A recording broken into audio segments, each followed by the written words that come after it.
Welcome to an all-new episode of Get Lit with Lianna, the podcast. Join me as I sit down with a new guest author in each episode to discuss their books, careers, and everything in between.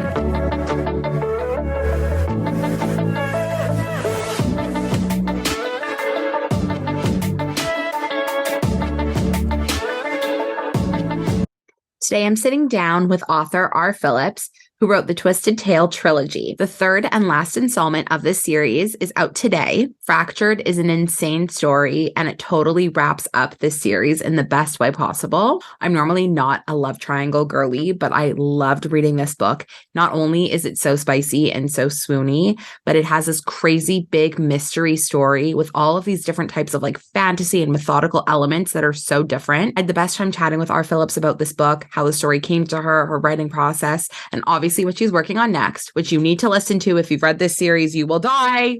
So without further ado, my conversation with the incredibly talented, very sweet, and honestly pretty genius Phillips starts right now. Welcome to the podcast. I am so excited to have you here. Obviously, I've been like consumed by this trilogy in the last 2 months, I'd say. So I'm so excited to have you here. I reached out to you and asked you to come on even before I picked up the first book, just because everybody was talking about it. And from the comp titles I've heard, in relation to the series, I was like, oh, this is going to be my bread and butter. So I'm so excited to have you here. Thank you for taking the time, especially so soon after release. But how are we feeling? How are we doing? Tell me everything. I'm doing great. I was so nervous for the third book because I knew going in, when the idea came to me for the trilogy, Entangled would be fun, but it'd be very much laying the groundwork, right? Mm-hmm. And then Bound is getting into that nitty gritty, angsty, spicy bit of it,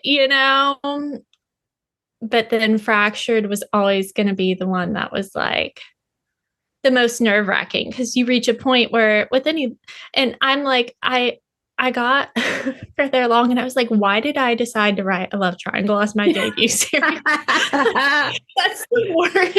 Because regardless, I'm going to make some people mad, because choice has to be made. And once that choice is made, we didn't deviate from it, Exactly. Okay. So I have so many questions really about that whole trope utilization. But firstly, the storyline as a whole is such a wild concept. How did this even come to you? Okay, so I've always wanted to be a writer, right? Yes. And so I reached a point kind of after I had my daughter, and become a single mom, where I was like, okay, well, I'm either going to do this now, and make this dream happen, or I'm going to go back to doing insurance. And no, nothing bad about anyone who does insurance, but that was not where my heart and soul was at. Right. Fair.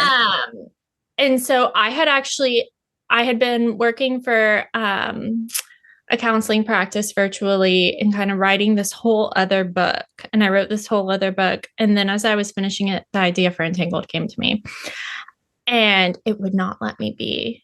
And so it was one that was keeping me up, writing down dialogue and ideas and really kind of bringing this story into focus.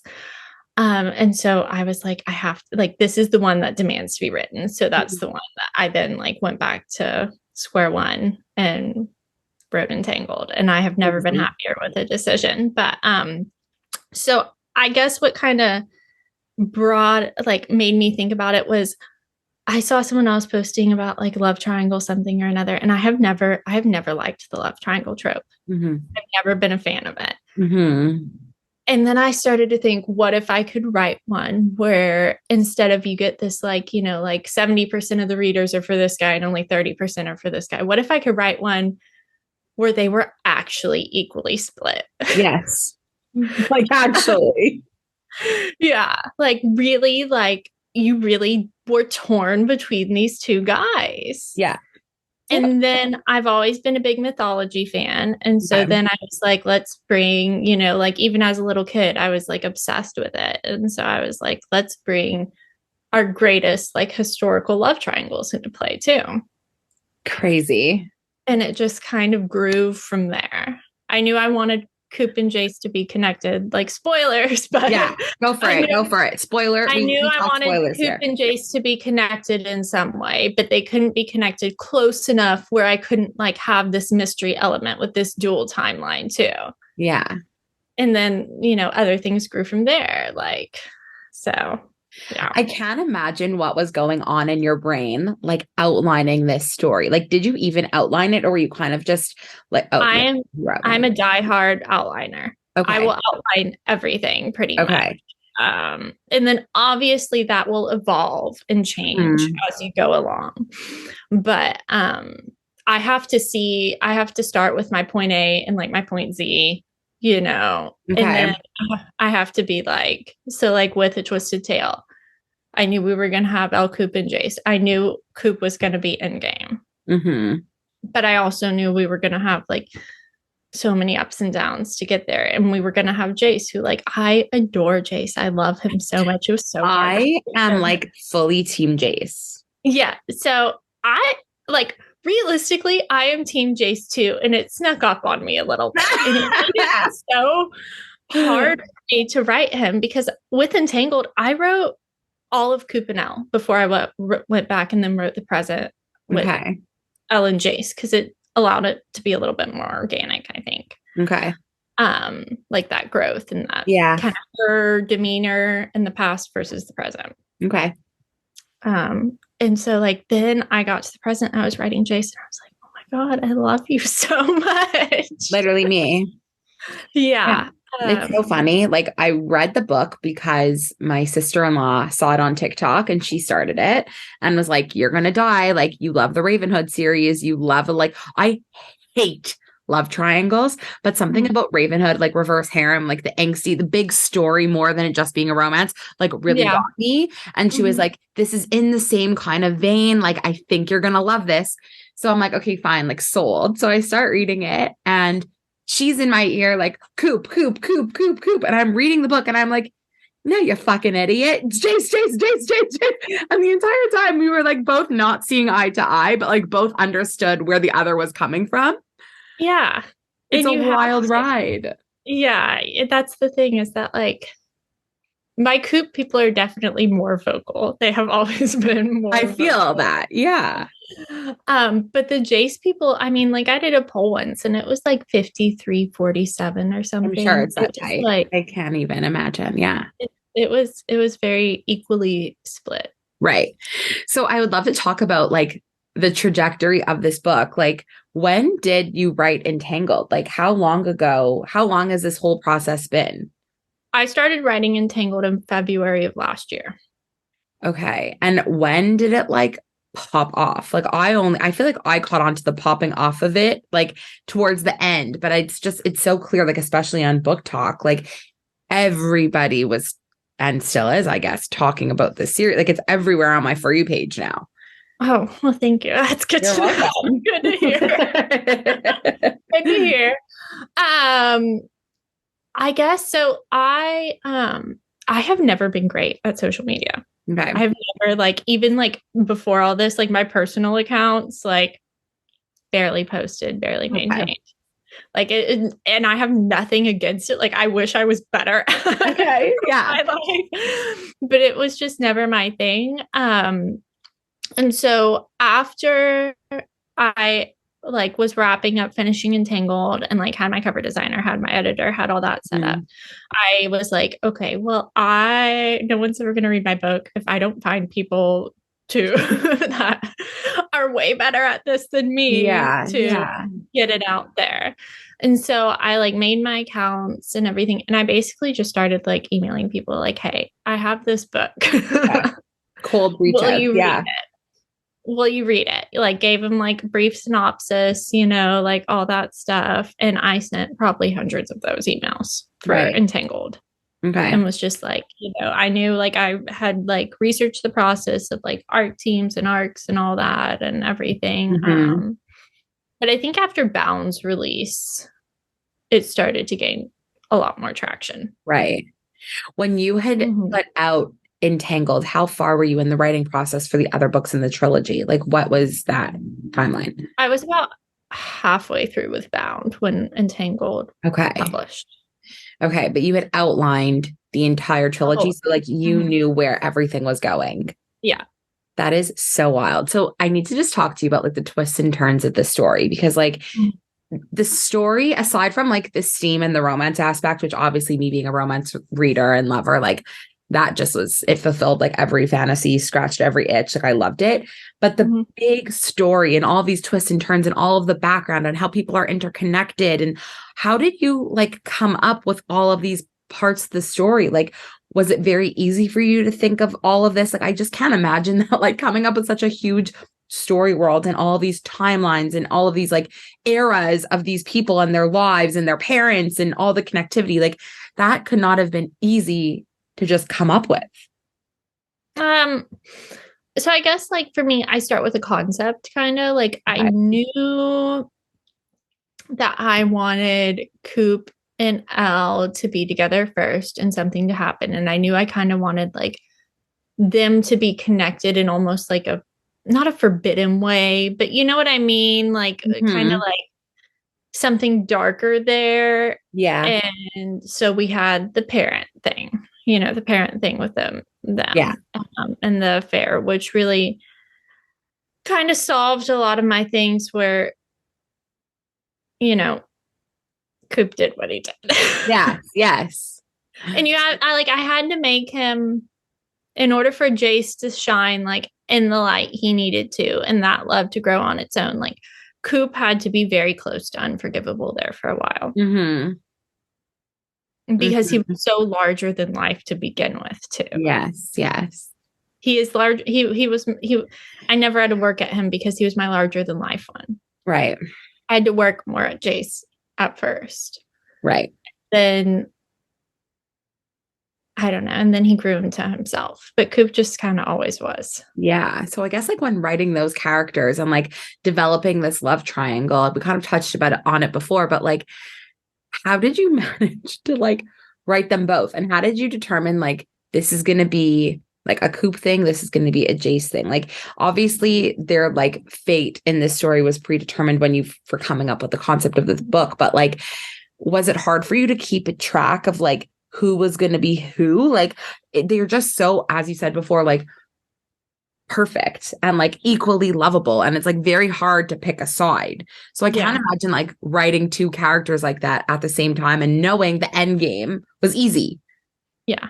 No, it wasn't. Yeah. Especially Bound, because we see them Bound was one that I constantly felt like I was walking like a fine line writing. You know what I mean? Yeah. Because it was almost like tabooish. We are juggling here. Like, 100%. To do that in a way that doesn't completely alienate your readers was a fine line. Right. So writing them, and that was definitely the hardest. But as far as like their individual characteristics and stuff like that, I kind of feel like that evolves naturally. Because like for those first like 5 to 10 chapters, like everyone's getting to know each other, like I get to know them, they're getting to know each other. Like we're kind of like building, we're figuring it all out together. Like there were certain things from the start that, you have like your solid points. Like I knew Coop was going to be the broody, the darker, the this, the that, and Jace was going to be my sunshine boy. Right. And like the teasing and the flirty with Jace. And like the more possessive, demanding, all that. And so then you kind of just build off those natural characteristics. Like Jace is very out with himself. So of course he's going to be like the musician, like, and all that. And then Coop is very internal. And I get that because I'm internal. And so I was like, you know what? You're going to be a poet, just like I've always written poetry. Right, right. No, I love that. Yeah. And then Eleanor, I love Eleanor. I'm so proud of her at the end of Fractured. Yeah. She came so far. That was the thing with her, is that like I knew she was not going to be entirely likable and Entangled. I did not write her to be entirely likable and Entangled. I wanted a heroine that was different a little bit, that was very much like bam, this is who I am. Like, I don't care. I don't, Yeah, like, very much so. Yeah. and then we kind of see that grow. And she doesn't lose that, but we see her mature into herself and kind of soften those edges a little bit. Mm-hmm. And really, those characteristics that kind of drove us crazy and entangled become the very things that allow her to survive and persevere and give us a new appreciation of her. And I love that. Mm-hmm. So, yeah. Go ahead. No, you go ahead. I love where she started and where she ended up. That's all I was going to say. Me too. And speaking of where she ended up in this like last piece of the story, I devoured this last book. Obviously, I was like on the edge of my seat waiting for it because I needed to know what the hell was happening after the end of Bound. Like you left, all of your books ended on such a goddamn cliffhanger. I was like, unwell. And I was just so grateful that I came to these books when I didn't have to wait much long. Like when I finished Entangled, I had Bound ready for me to go, and then like finished Bound and only had to wait like 3 weeks for Fractured. Like I'm one of the lucky ones that wasn't like on the edge of their seats waiting for another book. Before I even get into like my follow-up questions, what was the response like from people while these books were coming out in real time? Were people like sending you hate mail? Like, give me more now? Like, what were people reacting to this? There was no hate mail, but they were definitely like, we need it now. We need it yesterday. Like, the urgency. Very urgency. But I knew that, and I knew that's why I pushed myself with such a like accelerated publishing schedule with them too. Right. And obviously being able to like have that freedom, self-publishing obviously must have been like a huge help. Did you at any point, especially when they started getting really popular, at any point consider like, maybe I should like try to take this the traditional route? Or you kind of the whole time were like, no, I want to keep it all in my playing field and on my terms? I have nothing against traditional publishing, and I'm not like ruling that out for the future, but I knew what I wanted my story to be. Good. And I didn't want anyone messing with that. I totally hear you on that one. Okay, cool. Yeah, 100%. So this last book, I mean, all of the books, but this last book in particular touches upon a lot of like very tough, dark subjects. Yes. And there's a lot of trigger warnings, obviously, when reading this story. But what was it like to kind of have those scenes happen and write those down? Were those hard to write? Was it like even a doubt in your head that you wanted to include tough subject matters like this? What was that experience as an author? There wasn't a question that I wanted to include it. Okay. Because there was a purpose to it all. And for these characters too in the story. But it was incredibly hard to write some of them. Yes. Like the one where Al is in the library. Yeah. I mean, I was sick to my stomach writing that. It was horrible. Yeah. But I also knew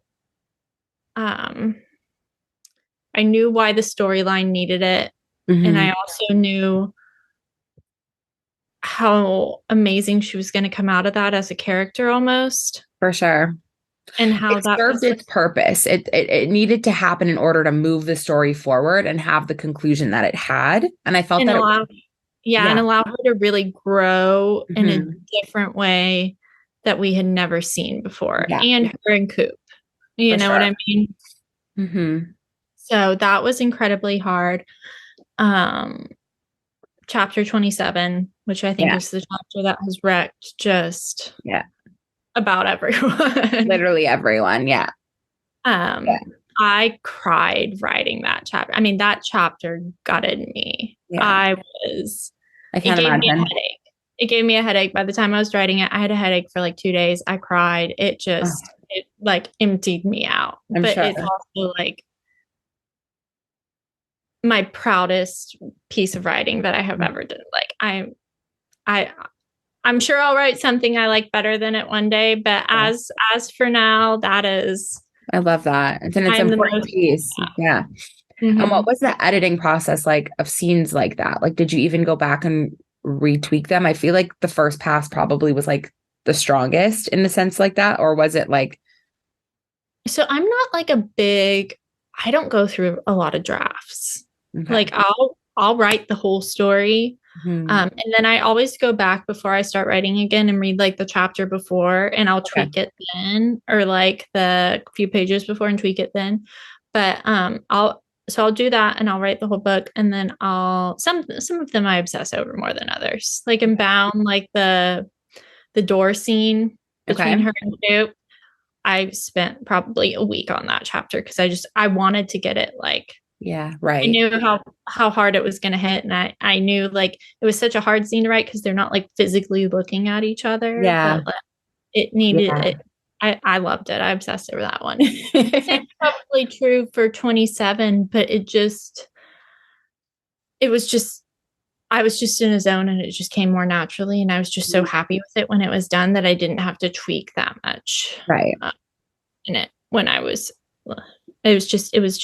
It was what it was. Right. And then I guess kind of on a similar vein, but on a happier note, like your insanely steamy sex scenes. Like, what is that process like? And like, how do you edit those scenes? I feel like scenes like that are kind of like you get them out and then they're out kind of thing. Like, what is that process like? And there's so many in each book and they're done so well and so intentionally and like put in the best places. Like they're timed so well, you know? Yeah. Yeah. I mean, I think it was harder with Entangled and Bound because obviously we are having like entangled, like dual timelines. Yeah. Yeah. Dual spicy scenes. Yes. And then in Bound, I actually had a rule. I was like, no spicy scenes on the same day. I was like, we gotta at least have like a solid day. That's so funny. I love that. That's so funny. But what's like the writing and editing process when you're writing scenes like that? Like, what do you do to get in the headspace? Do you go back and edit them? Like, what's that writing? Yeah, I mean, I go back and edit everything to a certain degree. Okay. I would say I spent more time on them in Entangled because I'd never written spicy scenes before. And wow. So, okay. Like, it was a whole new world. Right. I had never even written like really romance before. It was just, it was a whole new world. So I definitely it was definitely more time consuming and Entangled because it felt a little bit less natural. But then by the time I got to Bound, I was like, we got this. Yeah, you're in their heads. You know how to do it already. That's so fun. Yeah. So obviously the ending, like we're just going to talk about it. The ending of Fractured, like literally broke me. I knew obviously that like Coop was endgame, but I didn't want to like believe that like Jace would die. But then as we got closer to the inevitable, I was like, the only way that this can like actually realistically happen is if like he's not there anymore. Like otherwise, how, like I understand that Coop was endgame, but like it just felt that like she was really too torn in order to make a proper decision. Obviously you said you kind of knew like point A to point Z at the beginning, but like when you had to get down to actually writing like that scene when they're both like in the in-between and then it kind of like comes to the understanding that like Jace passes away, like was that unbearable for you to write knowing what journey you had just gone on with like every character in this book? Like what, or was it like cathartic? Like what was that like as the person that came up with this story? It was definitely hard. I mean, I think, like I said, Jace, I struggled the most with Jace because I always knew while he played such a big part in the story, this wasn't his story, And so it was really hard. And I wavered. There were a couple times. I mean, you can't not. I think I dragged my feet with the third book a little bit because I would have this like few days where I'd be like, oh my gosh. And then I'd be like, that has to happen because like we can't have like barbecues one day and Jace is going to be there with Ellen. That's like that's not going to work. Yeah. Like as much as we would all love it too in a perfect world, like I think that's what I love the most about Fractured too, is like even with Coop and Elle, like we get down to like the realities of a relationship and how it takes work to make it work, you know? Yeah. Even that kind of deep love. And realistically, Jace being there, birthdays and that, but then like they love each other so much that they would try, and then it would just tear into these relationships more. Yeah, exactly. What has like the feedback been? I mean, I know the book's only been out for a day, but like ARC readers have had their hands on this now for a bit. Like, what have people been saying to you about the ending? Like, what has been the general reaction? I think the general reaction, like overall, is like I mean, they love it. Even the Jace people, for the most part, like obviously, yeah, like obviously it's heart-wrenching and heartbreaking, but like I think the thing that we can all kind of get behind when it comes to the ending is like Elle earned that ending. You know, she earned her happily ever after. And I think I think everyone has their suspicions about Jace and my future plans and yeah. I know. Well, that question is coming. Don't you worry. But before we get there, I want to talk about like that ending flash forward because it was just so full circle and like after like the emotional gut-wrenching journey we had gone on in the last like 50 pages of that book, like we needed it. you needed that warm hug at the end and like that faith restored and that like everything is happening for a reason feeling. Was that like so cathartic for you to write? Oh my God, I loved it so much. I loved it so much. And it was just like all of it. Just like, when Coop's like, yeah, I may need you to distract me a little bit or something. Yeah. If you can distract me, and she's like, I know a game or two. Just like taking it back to like the very first time, like on that beach in Costa Rica, and just all of it. It was just like, you're gonna make me cry. It was like, it was so needed. Yeah. It was so needed, and just they finally got their happy life. Yeah. It's such a good ending to such a wild ride and like a wild story. And it was like perfectly paced. Like it just that ending jump of time was like the perfect window into what is currently happening. And it like couldn't have ended on a better note given what everybody had like endured reading the series. But obviously now that this is done, I'm sure everybody, including myself, is like, hey, so what's going on next? So like you have to tell me. Like I know you just kind of said like what's going on with Jace. Like I need to know if you can share what you can share about like future R. Phillips book plans, story plans. Yes. Yeah, I can share a little bit. So the first book next, I'm doing the Mortals at Play series, which is going to be the LA Boys, which is Steph, Mac, and Kai. Everyone's very excited about. I love that. Mac's book will be first, and we kind of saw at the end of Fractured the setup for that with him and Tiff. So that will be their book, and I am so excited about that. It's the book I needed to write next because while it is like, it deals with some heavy stuff, and it will get you all in your feels and stuff. It's like, it's also a little bit more like there's no choices being made. Okay, got it. You know what I mean? Like there's no love, right? But like, it's a little bit lighter in that aspect and a little bit more fun. And I as a writer needed something like them after this, a little bit like more breath of fresh air. So the Mortals at Play series, which I'm really excited about, and then after Revel comes out this summer, Mac and Tiff's book, that's when it's coming out. I'm diving right into, after I write that, my the Fateless Saga, the first book in that series. Which is going to be, fantasy, urban fantasy, modern day America with kind of this hidden world of, witches and gods and oh my god. So, and that one's going to be more along the lines of, a twisted tale with the storyline, and just I'm expecting it to probably be 4 or 5 books. I mean, multiple POVs, multiple characters, like you have your main characters, but like everyone's going to play a part. So I'm very excited for that. And as far as Jace goes, obviously in like our plane of the world, he is no longer with us, but he still has a part to play. His story. I can't. The story is not finished yet. And I am like the first to say, like, I'm not I've never been a fantasy reader at all, but like if Jace is gonna be in some sort of fantasy related ish series, like sign me up. That will be the first fantasy book I will read right away. Well, see, and that's the thing is like while A Twisted Tale is contemporary, like I didn't want to shy away from like the mythological retelling 100%. aspect of it either. So it's kind of like someone asked me that earlier today. They were like, how do I like, what genre is this? And I was like, contemporary.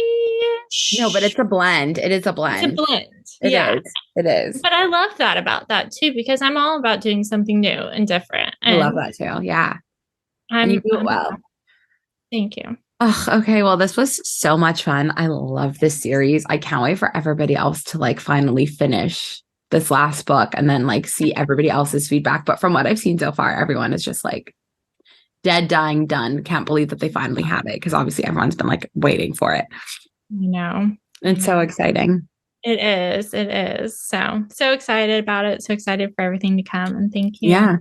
Pleasure. Thank you so much for taking the time. Of course, this was so much fun. I loved it.